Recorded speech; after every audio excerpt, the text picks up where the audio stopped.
বন্ধুরা, আপনারা অনেকে মানুষের মুখে এই কথাটি অবশ্যই শুনেছেন যে আমাদের জীবনে যা কিছু হচ্ছে তা সব কিছু গ্রহ নক্ষত্রের প্রভাবের কারণে হচ্ছে। আবার এর বিপরীতে কিছু মানুষ এই কথাটিকে একেবারেই না মেনে তারা বলেন যে সব আমাদের কর্মের উপর নির্ভরশীল। এমতো অবস্থায় প্রশ্ন ওঠে, বাস্তবে কি সত্যিই আমাদের জীবনে গ্রহ নক্ষত্রের কোনো প্রভাব রয়েছে? বর্তমানে বহু মানুষেরা কিছু শুরু করার আগে প্রথমে গ্রহ নক্ষত্রের দশাকে কোনো জ্যোতিষবিদের কাছে আগে দেখান। যেমন উদাহরণস্বরূপ, একটি নতুন ঘরে প্রবেশ করার সময়, বিবাহের সময়, কোনো শিশুর নামকরণের সময়। বন্ধুরা, এই গ্রহ নক্ষত্রের সম্পর্কেও জ্যোতিষবিদ্যার সঙ্গে অঙ্গাঙ্গিভাবে যুক্ত। এই কারণে চলুন সর্বপ্রথম জ্যোতিষবিদ্যাকে বুঝে নেওয়া যাক, কারণ এই বিদ্যার মাধ্যমে গ্রহ নক্ষত্রের প্রভাব সম্পর্কে বোঝা যায়। বন্ধুরা, ভিডিওটি ভালো লাগলে অবশ্যই লাইক এবং শেয়ার করবেন এবং চ্যানেল নতুন হলে সাবস্ক্রাইব করতে ভুলবেন না। তাহলে বন্ধুরা, চলুন শুরু করা যাক আজকের ভিডিও।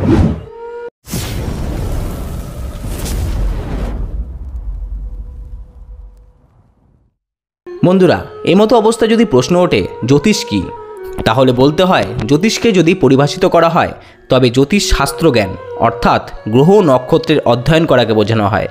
এই জ্যোতিষের অধ্যয়নের ফলে প্রাকৃতিক ও সাংসারিক প্রভাব এবং মানব জীবনের সঙ্গে সম্বন্ধিত বিভিন্ন বিষয়ের ওপর তার প্রভাব তথা তার ভবিষ্যৎকে অনুমান করে এবং ভবিষ্যতে আসতে চলা সমস্যার সমাধান সম্পর্কে বলে।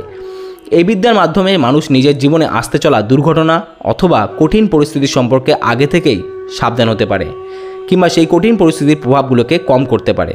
বন্ধুরা, চলুন এবার জেনে নেওয়া যাক এই জ্যোতিষশাস্ত্র জ্ঞান আমাদের জীবনে কিভাবে প্রভাব ফেলে। বন্ধুরা, এই বিষয়টি বোঝার জন্য আমাদের একটি পৌরাণিক কাহিনী সম্পর্কে আলোচনা করতে হবে। একদিন ভগবান বিষ্ণু গরুরের ওপর চেপে কৈলাস পর্বতে গেলেন। সেখানে পৌঁছানোর পর দুয়ারের সম্মুখে গরুরকে রেখে ভগবান বিষ্ণু মহাদেবের সঙ্গে দেখা করতে গেলেন। কৈলাসের অপরূপ প্রাকৃতিক সৌন্দর্য দেখে গরুর খুবই মুগ্ধ হয়েছিলেন।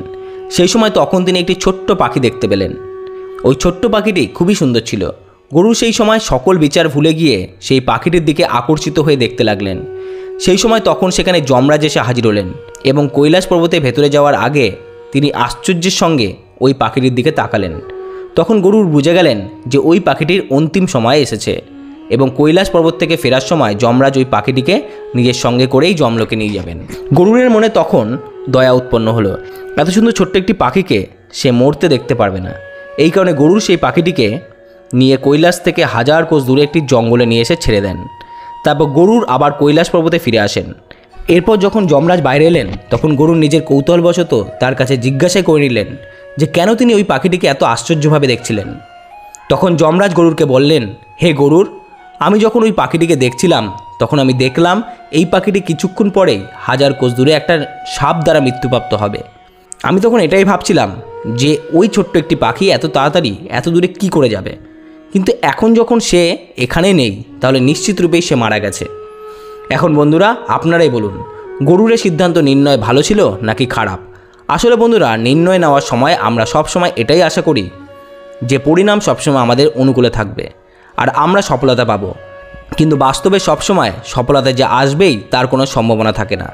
আমাদের নির্ণয় সবসময় ঠিকই হয় না। এই কারণে সফলতার মার্গদর্শনের জন্য জ্যোতিষশাস্ত্রের অধ্যয়ন আবশ্যক হয়ে পড়ে।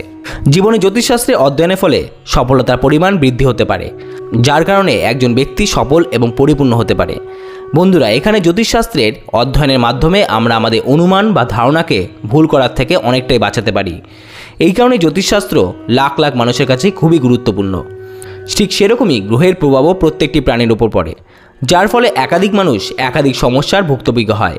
কেউ কেউ সেই সমস্যাগুলিকে কাটিয়ে উঠতে পারে, আবার কেউ পারে না। প্রত্যেকটি গ্রহ ভালো কিংবা খারাপ কোনোটি নয়, কেননা প্রত্যেকটি গ্রহই এই পৃথিবীতে কিছু না কিছু জিনিস উৎপন্ন বা নিয়ন্ত্রণ করছে। যেমন চন্দ্রমার কারণে জোয়ার বাটা হয়, চন্দ্রমা পূর্ণিমা তিথিতে একরকম, অমাবস্যা তিথিতে আরেক রকম। ঠিক সেরকম সূর্য দেবতাও বছরে বিভিন্ন সময় বিভিন্ন প্রকারভাবে কিরণ দেয়। এমতো অবস্থায় কোনো ব্যক্তি জন্মালে সেই সময় গ্রহের স্থিতি কেমন রয়েছে তার উপর নির্ভর করে ব্যক্তির জন্মকুণ্ডলী তৈরি হয়। কিন্তু বন্ধুরা, এক্ষেত্রে বলে রাখি, সেই জ্যোতিষী শুধুমাত্র এই সমস্ত বিষয়গুলি ভালো করে পর্যালোচনা করে দেখতে পারেন যার কাছে এই জ্যোতিষশাস্ত্র সম্পর্কে গভীর জ্ঞান রয়েছে। দুর্ভাগ্যবশত বেশ কিছু বছর ধরে কিছু মানুষ একে নিজের ব্যবসাতে পরিণত করেছেন, যার ফলে কলিযুগের মানুষেরা বহুবার প্রতারিত হয়েছেন। বন্ধুরা, আশা করি ভিডিওটি ভালো লেগেছে আপনাদের। যদি ভিডিওটি ভালো লেগে থাকে অবশ্যই কমেন্ট বক্সে আপনাদের মতামত জানাবেন এবং চ্যানেলে নতুন হলে অবশ্যই সাবস্ক্রাইব করবেন। তাহলে বন্ধুরা, আজকের মতো এইটুকুই। আবার দেখা হচ্ছে নেক্সট ভিডিওতে। ধন্যবাদ।